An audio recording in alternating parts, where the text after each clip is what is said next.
There is no objection. Question number 5, the Honourable David Parker.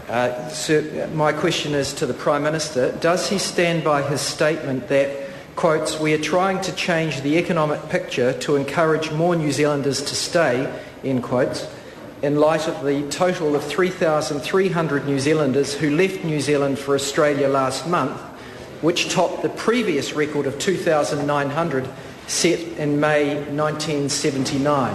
The Honourable Simon Power on behalf of the Prime Minister. On behalf of the Prime Minister, yes. The Honourable David Parker.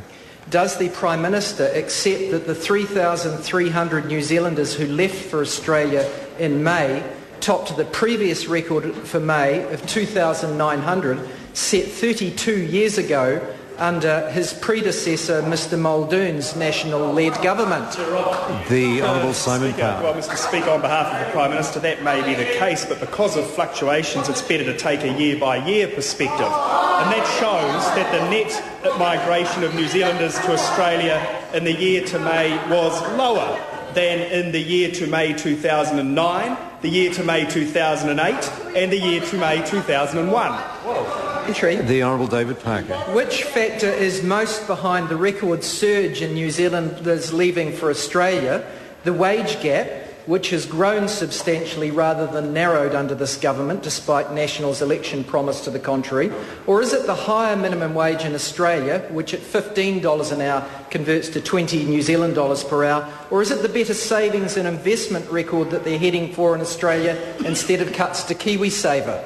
Mr Speaker, on behalf of the Prime Minister, none of the above, because the fluctuations on a month-to-month basis are better looked at on a year-by-year basis, 3 of which had not higher numbers to May under when that party was in government. The Honourable David Cunliffe.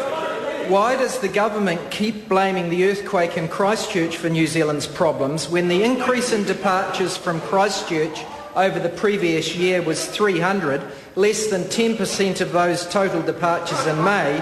And does he accept that even after Christchurch increases excluded, the 3,000 departures to Australia in May were still at record levels? The Honourable Simon Mr Power. Speaker, on behalf of the Prime Minister, over the last 3 months, for example, 1,600 people left the Canterbury region permanently for overseas. And in respect of the more broad numbers the member used on a May month indicator, what I can tell the member is that on average over the last 2 years, about 1,900 New Zealanders left each month for Australia. Under the last 2 years, when that party was in government, that figure was over 2,600 a month.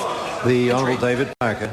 Are more New Zealanders leaving for Australia despite National's 2000 election promise, wave goodbye to higher taxes, not your loved ones, because only a small proportion of New Zealanders' high income earners did well out of his tax cuts? The rest are worse off, and they're either leaving for Australia or waving goodbye to their loved ones.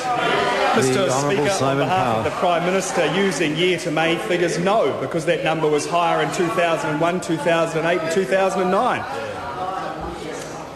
Order. There will be no interruption from the gallery. Thank you. Or I'll be asking the visitor to leave. Question number 6, John Boscawen. Thank you, Mr Speaker. My question is to the Minister of Finance and